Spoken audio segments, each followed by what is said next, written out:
बोलिए 10 लक्षण पर्व राज के जो पर पीड़ा को अपना कर नयन का नीर बनते हैं, कुछ ही हैं जो द्रौपदी के बदन का चीर बनते हैं। जहां को जीत करके तुम सिकंदर बन तो जाओगे, जो खुद को जीत लेते हैं वही महावीर बनते हैं। जो खुद को जीत लेते हैं वही महावीर बनते हैं। बोलिए महावीर भगवान की। तुम लोग थोड़े थोड़े सुधर गए और पूरे सुधर जाओ तो मुझे बड़ी खुशी होगी। अच्छी सी तालियां बजाओ, तुम्हें खुशी होना चाहिए। क्यों? हाँ, बंद करो। तालियां वो बजाते हैं जिनके हाथों में दम होता है, और तालियां धीरे धीरे वो बजाते हैं जिनको भारी गम होता है। इसलिए इस पर्व राज के आगमन पर एक बार आपकी जोरदार तालियां होना चाहिए। आप गुरु जी के चरणों में 4 पंक्तियां। बोलिए परम पूज्य प्रातः स्मरणीय गुरुदेव आचार्य सुमत सागर जी महाराज जी की। परम पूज्य गुरुदेव आचार्य विद्यासागर जी महाराज जी की। और आचार्य श्री के लिए कहती हूँ, हम ऐसे संत जिन्हें नमते, हम ऐसे संत जिन्हें निमते उनका क्रंदन खो जाता है, जिनके चरणों में आकर के उनका चंदन हो जाता है। चेतनता इतनी जग जाती, चेतनता इतनी जग जाती, तन चिंतन चेतन हो जाता है। और इनका वंदन करते करते खुद का वंदन हो जाता है। इनका वंदन करते करते खुद का वंदन हो जाता है। ऐसे परम पूज्य प्रातः स्मरणीय गुरुदेव आचार्य वर्धमान सागर जी महाराज की। एक एक हाथ उठाना, वरना कोई उठाने वाला भी नहीं मिलेगा। तुम्हें पता, कोरोना में कोई उठाने वाला भी नहीं मिला था, इसलिए भगवान अभी नहीं उठाए। खूब दीर्घायु रखे और हमारी उठावनी की तरह नहीं हो। हम शमशान नहीं जाएं, हम निर्वाण जाएं। इसलिए गुरुदेव के चरणों में जोरदार जयकारा लगाएं। बोले परम पूज्य प्रातः स्मरणीय गुरुदेव आचार्य वर्धमान सागर जी महाराज की। परम पूज्य प्रातः स्मरणीय गुरुदेव आचार्य सन्मत सागर जी महाराज जी की। परम पूज्य प्रातः स्मरणीय गुरुदेव आचार्य ज्ञान सागर जी महाराज जी की। अपनी भूल को कबूल करो, अपनी भूल को कबूल करो। कोई मन में सूल हो तो दूर करो। दूसरों से हो जाए भूल, दूसरों से हो जाए भूल तो उसको भूल करो, और अपनी भूल को हमेशा कबूल करो। अपनी भूल को हमेशा कबूल करो।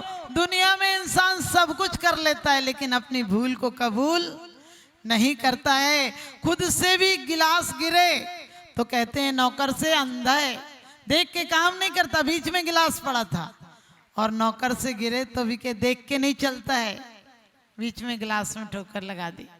तो ध्यान रखना, त्योहार तो बहुत आते हैं, लेकिन अपने आप को उपहार में बदल दे, वो त्योहार एक है, वो है 10 लक्षण। हर त्योहार आते हैं कि हम नंदीसर में यहाँ वंदना करने जाएंगे, वहां जाएंगे। रक्षाबंधन में मुनियों के क्या रक्षा की गई, लेकिन ये आत्मरक्षा के पर्व हैं। आज हमें एक एक को खुशी होना चाहिए कि आज वो पावन दिन था जब 49 दिन खराब वर्षाएं हुई, उसके बाद पुनः अच्छी अच्छी वृष्टियां होते हुए आज हमें जीवन का आधार मिला था, जीवन जीने का त्राण मिला था।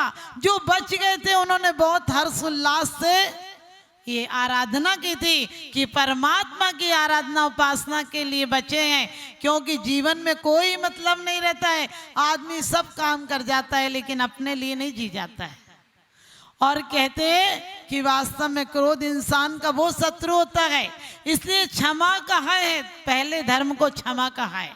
क्षमा माँ की तरह है, क्षमा नींव की भूमि की तरह है, और क्षमा शिखर की तरह भी है। इसलिए आपने देखा ये त्योहार आएगा, पहला दिन क्षमा है, पहले दिन क्षमा है और अंत में क्षमा वाणी है। पहली नींव में क्षमा होगी तो वाणी से निकलेगा वो क्षमा ही निकलेगा। क्योंकि कहते क्या मिलेगा अगर किसी को मार दोगे जान से, क्या मिलेगा अगर किसी को मार दोगे जान से, और मारना ही है किसी को मार दो एहसान से, मारना ही है किसी को मार दो एहसान से। जान से मारा हुआ जी उठेगा कयामत के बाद, और एहसान का मारा हुआ ना जी सकेगा जन्नत के बाद। आज घर घर में कलेश है, आज घर घर में द्वेष है। क्योंकि कहते हैं सास से बहू कहेगी खा लो अम्मा जी खाना बन गया, और बहू से सास कहेगी बनाना तो बना दिया कर, नहीं तो मना कर दिया कर, मैं तो अपने 2 ठोक के खा लूंगी। ध्यान रखना, हर आदमी को कलेश है। आप देखो उबलते हुए अंगारे की तरह तुम लोग जैसे भगोनी रखी हो तो वो उबलती रहती है, बिल्कुल कीचड़ नाले की तरह जिंदगी कोई, ये भी कोई जिंदगी है या किसी का श्राप है। और चैन के 2 पल मिलेंगे सोचना भी पाप है, चैन के 2 पल मिलेंगे सोचना भी पाप है। वास्तव में आज की जिंदगी ऐसी हो गई, कुछ कहो तो कहने नहीं देती। दुनिया कैसी हो गई, कुछ कहो तो कहने नहीं देती, सहो तो सहने नहीं देती। बड़ी जालिम है दुनिया मेरे दोस्त, तमाचा मार तो देती है पर रोने नहीं देती, तमाचा मार तो देती है पर रोने नहीं देती। हमारी सब की हालत यही है। घरों में आप सच बताते हो, बताओ या नहीं बताओ, आज घरों में मजबूरी में जी रहे हैं, क्योंकि हमारी वाणी का प्रेम भी खत्म हो गया, हमारी मान मर्यादा खत्म हो गई। बच्चे कहीं खेल रहे थे, फिर वो लड़ने लगे, मैंने कहा बेटा लड़ो नहीं। क्यों लड़ रहे हो? बोले माता जी हम लड़ नहीं रहे हैं। हमने कहा क्या कर रहे हो? बोले हम तो मम्मी पापा का खेल खेल रहे हैं। आप समझ गए अपनी औलादों को क्या सिखा रहे हो? जब देखो पत्नी 24 घंटे चढ़ी रहती है, मैं तुम्हारे लिए बैठी रहूं, का यही काम रह गया क्या? 10 बजे आए हो, टाइम से आया करो, एकदम तुम्हारी मम्मी को भी बनाऊं तुम्हें भी बनाऊं। मैंने कहा मम्मी नहीं होती तो ये कहां से बन के आता? सोच के देखो, कहीं जाते बोले हमारी फैमिली आई है, और बोले मम्मी भी साथ में आई है। हमने कही मम्मी नहीं होती तो तुम 2 कहां से आते? वो 2 नहीं होते तो तुम 2 कहां से आते? लोग कहते हैं कि हमारा परिवार, अरे हमारा परिवार, हम तो उन कुल के हैं। भगवान से कहते हैं कि भगवान तेरे कुल का मैं अंश हूं, लेकिन भूला हुआ हूं। आज हमें क्षमा, धर्म की पूजा मात्र नहीं करना। पूजा तो तुमने 50-60 साल, जितने साल के हो गए उतने साल पूजा करते करते हो गए होंगे, क्योंकि तुम्हारे माँ बाप भी तुम्हें गोदी में लाते होंगे। ये तो तुम्हारी औलादें निकम्मी है जो एक नहीं दिख रही, और मुझे पता संडे को भी नहीं दिखेगी। अरे संडे को लाना, तुम पूजा की थाली पकड़वा के लाओगे बच्चों को, तो तुम्हारे बच्चे बुढ़ापे में तुम्हें हाथ पकड़ के मंदिर ले जाएंगे। लेकिन आपको पता है आप लोग क्या करते हैं? बोले बच्चा है क्या करेगा मंदिर जाके। हमने कही अभिमन्यु ने गर्भ में सीख लिया, और तुम्हारे बच्चे अभी 4 साल के हो गए। साइंस कहती है, डॉक्टर डॉल्फ कहता है रूस का, कि 4 साल में बच्चा इतना सीख लेता है, 80% सीख लेता है, 40% तो वो घर में ही सीख के आता है। लोग कहते हैं माता जी कहना नहीं मानता मेरा बच्चा, बहुत चिड़चिड़ा है। हमने कही तुम्हारी प्रेम की औलाद होती तो प्रेमी होती, तुम्हारी कलेश की औलाद है इसलिए कलेशी है, इसलिए कलेशी है। इसलिए घर का वातावरण, अपनी बेटियों को ये मत कहो कभी फोन पर कि बेटा तूने खाया कि नहीं खाया, कोई तेरे से कुछ कहता है कि नहीं कहता। अपने बेटी को कहो बेटा सबको खिलाकर खाया या नहीं खाया, क्योंकि वो तेरा घर है, उसे स्वर्ग बनाना है। तुम्हारी शान घट गई होती कि रुतबा घट गया होता, जो गुस्से में कहा तुमने वही हंसकर कहा होता, वही हंसकर कहा होता। यदि आप प्यार से कह लेती कि बेटा दादी जी ने नहीं खाया, तब तक अपन घर में खाते नहीं है, दादी जी को बोलो पहले वो खाएंगे। अब बोलते जा दादी से कहते खाना बन गया। कितना जहर सा उगलते हो। ठीक है बेचारी की मजबूरी है, कहीं जा नहीं सकती है, क्योंकि बड़े भाग्य रत्नात्रय धरे, और धरेंगे ते शिवलिंगे। जो धरेंगे बहुत बड़ी बात है, हर घर नहीं छोड़ पाता है। लोग मरने के बाद मत कराओ 13वीं तीसरा, ध्यान रखना, लेकिन जीते जी स्वर्ग पहुंचाओ। वाणी में ऐसी मधुरता लाओ कि हमेशा प्यार से बोलो। अरे प्यार से बोलोगे तो तुम्हें भी शांति मिलेगी, सामने वाले को भी शांति मिलेगी। अहंकार नहीं, क्रोध में, क्योंकि क्रोध अकेला नहीं आता, अपने साथ अहंकार भी लाता है। क्रोध अपना परिवार पूरा लाता है, ईर्ष्या लाता है, छल लाता है, कपट लाता है। क्रोध अकेले कभी नहीं आता है, इसलिए क्रोध को मत आने दो। क्रोध कभी भी आता है तो अपने आप पे क्रोध करो कि क्यों क्रोध आया, क्या जरूरत थी। क्योंकि क्रोध दूसरे की गलतियां भी हो तो भूल जाओ, क्योंकि उसने गलती की, उसे तकलीफ हुई, उसको वेदना हुई, वो पागल हुआ, उसका पागलपन का हम सजा क्यों भोगे? एक ने गाली दी ना, दूसरा गाली देकर क्यों गंदा बने? उसका कीचड़ हम क्यों लें? वो देने के लिए स्वतंत्र है, लेकिन हम लेने के लिए हम भी स्वतंत्र हैं। हम ले या नहीं ले? बुद्ध को किसी ने गालियां दी तो बुद्ध कहने लगे तुम्हारा काम हो गया हो, तुम जाएं। उन्होंने कहा अरे हमने गाली दी तुमको। बोले तुमने दी तो हम क्या करें, हमें नहीं लेना। बोले तुम भी दो हमको। बोले हमारे पास माल ही नहीं है, हम तो व्यापार ही बंद कर दिया इसका, अब क्या करें? बोले तुम दो। बोले अगले गांव वाले मिठाई लाए थे, जितनी हमको चाहिए थी हमने खा ली और लोगों को बांट दी, तुम भी बांट लो। क्योंकि कहते हैं प्यार तो बढ़ता ही नहीं जिंदगी में, सिर्फ दुश्मनी ही बांट देते हैं। और प्यार क्या चीज है अब जिंदगी में नहीं, सिर्फ पिक्चर में झांक लेते हैं, सिर्फ पिक्चर में झांक लेते हैं। ये हमारी जिंदगी हो गई। तो आप लोग भी ध्यान रखना, एक नहीं आगम भरा पड़ा हुआ है। क्रोध में आकर मैना सुंदरी के पिता ने आकर, क्या उसने इतना ही तो कहा था कि पिताजी अपने भाग्य का खाती हूँ, आप जहां दे दोगे आगे मेरा भाग्य। इतनी बात को बाप कबूल नहीं कर पाया।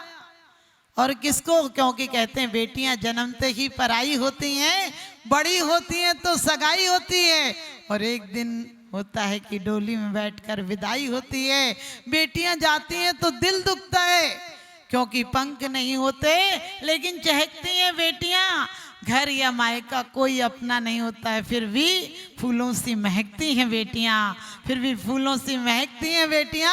और जिनके घर में बेटियां हो सच पूछो वही भाग्यशाली होते हैं। कई बार लोग कहते हैं बेटी हो गई, मैंने कही बेटी ने वो इज्जत दिलाई है जो अंजना के 100 भाई नहीं दिला पाए, सीता के भाई नहीं दिला पाए, मैना के भाई नहीं दिला पाए। आपको पता होगा मैना तो सुरसुंदरी का कोई नाम नहीं लेता है, लेकिन मैना सुंदरी का नाम लेता है। उसने बाप को गालियां नहीं दी, उसने बाद में पिताजी बहन से भी कहा कि मेरा कर्म था ऐसा, आप लोग चिंता मत करो। पिताजी ने बाद में कहा था कि तू रुक जा, मेरे से गलती हो गई। तो वो कहती पिताजी आपने अपना कर्तव्य किया, अब मैं अपना कर्म करूंगी। ध्यान रखना, तुम माँ बाप को पालते हो कर्तव्य से मत पालना। कई लोग कहते तुम्हारा कर्तव्य, तुम बेटे हो, कर्तव्य में बोझ होता है। ध्यान रखना, कर्तव्य में जिम्मेदारियां होती हैं, बोझ होता है, मजबूरी होती है, निभाना होता है। लेकिन जहाँ प्रेम होता है वहां अपने आप सब कुछ हो जाता है। इसलिए क्रोध को सब लोग कहते हैं उत्तम क्षमा धर्मांगाय नमः। हमने कही तुम लाख माला फेरना, माला से जाएगा क्या क्रोध? अरे समझने से जाएगा, क्योंकि छोटी सी बात का छोटा सा जवाब है हम खुद खराब हैं तो जमाना खराब है। और आपको पता होगा उस क्षमाशाली महिला ने अपने पति को कामदेव बना दिया। सीता जी को धोखे से निकाला रामचंद्र जी ने। अरे कह देते निकालना, वो तो निकल जाते, तीर्थ वंदना के बहाने निकाला। लेकिन सीता की सहनशीलता देखो, वहां भी कहती है मेरे पति देव से निवेदन करना कि मुझे छोड़ दिया, धर्म को मत छोड़ देना। तुम होती तो सच बताना क्या करती? कहने असल बाप की नहीं है जिसकी ईट ईट नहीं बुकवा दी तो। लेकिन नहीं, क्षमाशील महिलाएं। अंजना की सास ने, क्या दोस्त था अंजना का, पति मिलने आए थे और वो कड़ा मुद्रिका दिखा रही थी, तो भी सास आग बबूला हो गई। कहने लगे तू झूठी, तेरी दासी झूठी, वो तेरी पक्की दूती। अरे तुम जैसी औरतों को ऐसे निशान मिलाना, ऐसी चीजें लाना मामूली बात है, कहीं से षड्यंत्र से ले आई होगी। लेकिन वो क्या कहती है, मर्यादा देखिए नारी की। वो कहती है माँ जी जब तक आपका बेटा नहीं आ जाता है तब तक मुझे इस घर में आश्रय दो। आज तो आते ही पति को ऐसी पट्टी पढ़ा देती है, जैसे पति आता है तो घर में सीधे उसी को आवाज लगाता, मानो घर में कोई हो ही नहीं। अपने घर में परंपराएं, अच्छी परंपराएं लाओ।